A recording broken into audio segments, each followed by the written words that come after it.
Hello friends, आप सभी का स्वागत है हिंदी वर्ल्ड में। आज हम इस वीडियो में पढ़ेंगे वाक्य विचार। वाक्य किसे कहते हैं या वाक्य की परिभाषा दीजिए। शब्दों का वह समूह जो पूर्ण अर्थ प्रकट करते हैं वाक्य कहलाते हैं। जब शब्द मिलकर वाक्य बनाते हैं तो वे शब्द ना रहकर पद कहलाते हैं तथा इन पदों को व्याकरण के नियमों में बांधकर वाक्य की रचना की जाती है। जैसा कि हम सभी ने पिछले वीडियो में पढ़ा था कि वाक्य का डेफिनेशन मैंने आपको बताया था। वाक्य किसे कहते हैं, वाक्य डेफिनेशन में दिया था। जब कोई शब्द वाक्य के रूप में प्रयोग होता है तो उसे पद कहते हैं। जब हम एक वाक्य बोलते हैं तो उसमें कई सारे शब्दों, जब आपसे पूछा जाता है वाक्य कैसे बनता है तो आप कहते हैं शब्दों का वह समूह जिससे मिलकर वाक्य बनता है, यानी शब्दों का समूह। लेकिन जब शब्दों का समूह मिलकर वाक्य बनाता है और वो शब्द जो होते हैं पद में कन्वर्ट हो जाते हैं, पद कहलाते हैं। जैसा कि एग्जाम्पल हम ले सकते हैं, राम घर जाता है। जब हम राम घर जाता है तो 5 शब्द है इसके अंदर, लेकिन ये 5 शब्द मिलकर एक वाक्य बनाते हैं। जब वो वाक्य बनाते हैं तो ये जो शब्द है वो शब्द ना रहकर पद में कन्वर्ट हो जाते हैं, पद। तो यानी जो हम कह सकते हैं 4 शब्द है उसे हम कह सकते हैं 4 पद है। ठीक है, आगे हम देखते हैं वाक्य की रचना के नियम। वाक्यों की रचना के नियम। अब वाक्य को रचना करने के लिए इसके 4 नियम हैं। पहला, कई पदों के सार्थक योग से वाक्य की रचना की जाती है।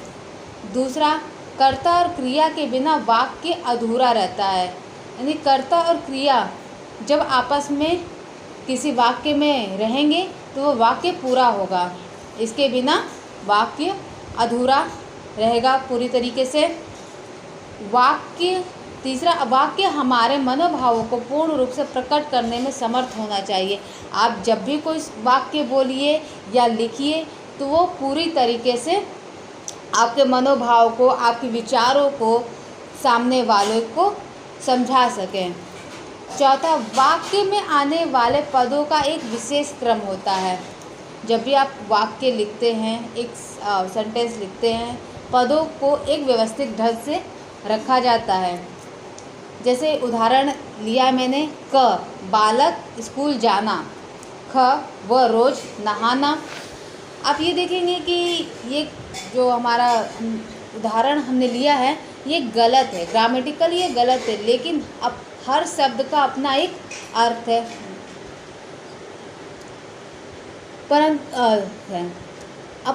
हर शब्द का अपना अपना एक अर्थ है, परंतु ये शब्द हमारी बातों को पूरी तरीके से, सही तरीके से, स्पष्ट तरीके से नहीं कह पा रहा है। ये अपने बातों को कहने में असमर्थ है, समर्थ नहीं है।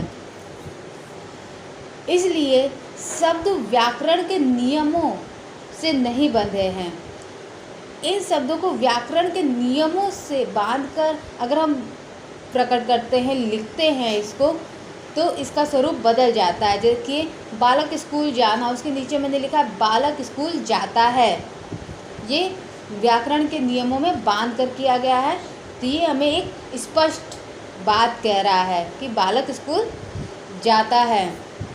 वह रोज़ नहाना, उसके नीचे देखिए वह रोज़ नहाता है।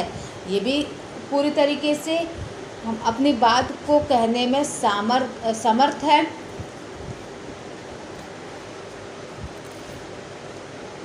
देखिए, अब शब्द पूर्ण अर्थ को प्रकट कर रहे हैं। ये शब्द अपने पूर्ण अर्थ को प्रकट कर रहे हैं तथा ये अब पद बन गए हैं। वाक्य है जो हमारे, ये पद बन गए, जैसे मैंने अभी ऊपर आपको समझाया था, पद। इस प्रकार ये पूर्ण वाक्य है जो पूर्ण अर्थ प्रकट कर रहे हैं। इसी प्रकार हम वाक्य को दूसरी तरीके से भी परिभाषित कर सकते हैं। जैसे कि ऊपर मैंने लिखा हुआ है, बोर्ड पे आप देख सकते हैं, शब्दों के पारस्परिक मेल को जिससे पूर्ण अर्थ प्रकट हो उसे वाक्य कहते हैं। पारस्परिक मेल, से एक संपूर्ण अर्थ प्रकट कर रहा हो, अपने बात को कहने में समर्थ हो, वो हमारा वाक्य होता है, वाक्य कहते हैं। अब देखिए वाक्य के अंग या वाक्य के भाग, ठीक है, पार्ट्स ऑफ सेंटेंस। वाक्य के निम्नलिखित 2 अंग होते हैं, या हम कह सकते हैं 2 भाग होते हैं। पहला उद्देश्य, दूसरा विधेय। उद्देश्य जिसे हम इंग्लिश में सब्जेक्ट कहते हैं, जो हमारा कर्ता होता है।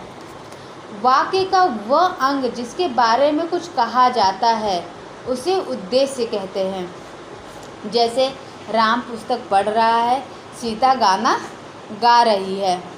तो इस उदाहरण में राम और सीता हमारे उद्देश्य हैं। विधेय की हम बात करते हैं, जिसे इंग्लिश में प्रेडिकेट कहते हैं। विधेय उद्देश्य के बारे में जो कुछ कहा जाए उसे विधेय कहते हैं। ऊपर दिए गए उदाहरण में हमने लिया था राम पुस्तक पढ़ रहा है, सीता गाना गा रही है। तो राम और सीता हमारा उद्देश्य हो गए, लेकिन उनके बारे में जो कहा जा रहा है वह विधेय है। जैसे पुस्तक पढ़ रहा है, कौन पढ़ रहा है? राम पढ़ रहा है, तो हमारा कर्ता यानी उद्देश्य हो गया, सब्जेक्ट हो गया। लेकिन पुस्तक पढ़ रहा है हमारा ये प्रेडिकेट यानी विधेय हो गया। सीता गाना गा रही यानी गाना गा रही है हमारा विधेय है, और सीता हमारी सब्जेक्ट उद्देश्य है।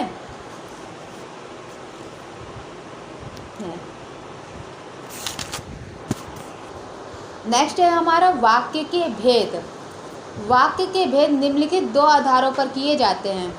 पहला रचना के आधार पर वाक्य के प्रकार, दूसरा है हमारा प्रयोग के आधार पर वाक्य के प्रकार। पहला रचना के आधार पर, तो रचना के आधार पर वाक्य 3 प्रकार के होते हैं। पहला सरल वाक्य, दूसरा संयुक्त वाक्य, तीसरा मिश्रित वाक्य। पहला सरल वाक्य, जिसे हम इंग्लिश में सिंपल सेंटेंस कहते हैं। सरल वाक्यों में केवल एक उद्देश्य तथा एक विधेय होता है। जैसे हम एग्जाम्पल ले सकते हैं, राहुल खेलता है, सपना पढ़ती है। नेक्स्ट हमारा संयुक्त वाक्य, जिसे इंग्लिश में कंपाउंड सेंटेंस कहते हैं। 2 उपवाक्यों के मेल से बने वाक्यों को संयुक्त वाक्य कहते हैं। वह पढ़ता है और नौकरी भी करता है। हिमाचल प्रदेश की राजधानी शिमला है और भारत की राजधानी दिल्ली है। तीसरा मिश्रित वाक्य, जिसे कॉम्प्लेक्स सेंटेंस कहते हैं। इन वाक्यों में एक मुख्य उपवाक्य होता है और एक या एक से अधिक उपवाक्य उस पर आश्रित होते हैं। जैसे मैंने एग्जाम्पल लिया है, देखिए, पापा ने कहा कि कल हम घूमने चलेंगे। कमरे में जो बैठा है वह मेरा भाई है। प्रयोग के आधार पर वाक्य के प्रकार। प्रयोग के आधार पर वाक्य निम्नलिखित 8 प्रकार के होते हैं। पहला हमारा विधानार्थक वाक्य, जिसे इंग्लिश में अफर्मेटिव सेंटेंस कहते हैं। जिन वाक्यों में किसी कार्य के करने अथवा होने की स्थिति का बोध कराने वाले सामान्य कथन हो, वह वाक्य विधानार्थक वाक्य कहलाता है।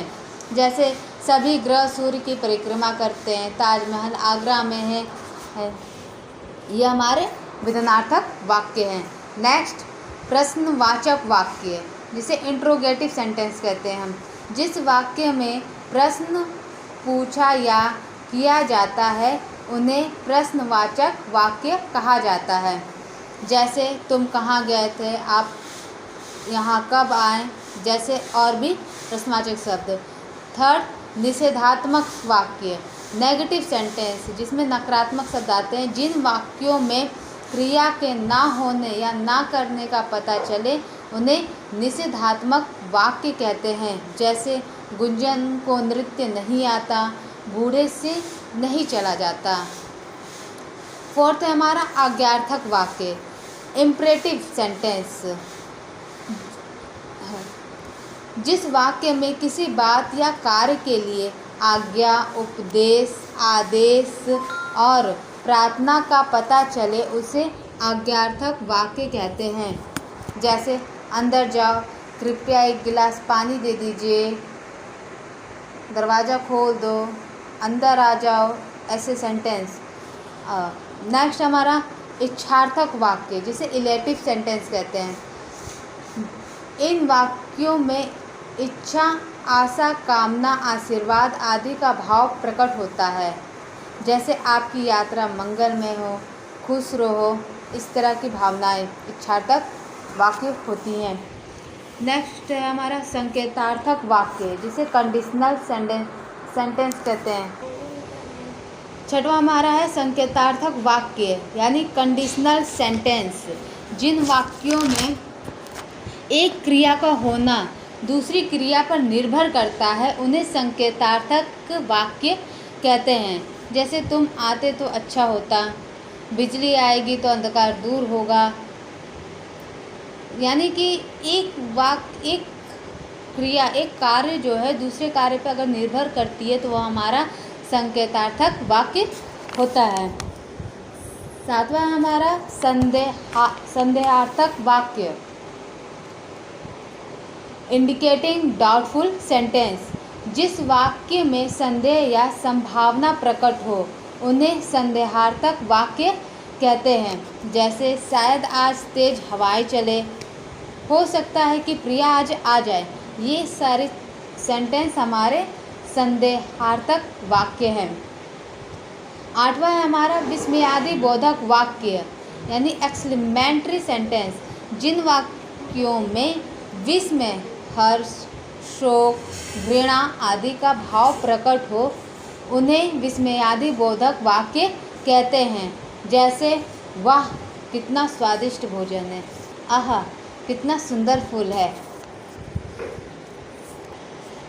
अगर आपको इस वीडियो और इससे पहले वाले वीडियो का नोट्स चाहिए तो इस वीडियो के डिस्क्रिप्शन में नोट्स का लिंक दिया गया है। इस लिंक पर क्लिक करके आप नोट्स प्राप्त कर सकते हैं। अगर आपको ये वीडियो पसंद आया तो लाइक कीजिए, शेयर कीजिए और सब्सक्राइब कीजिए।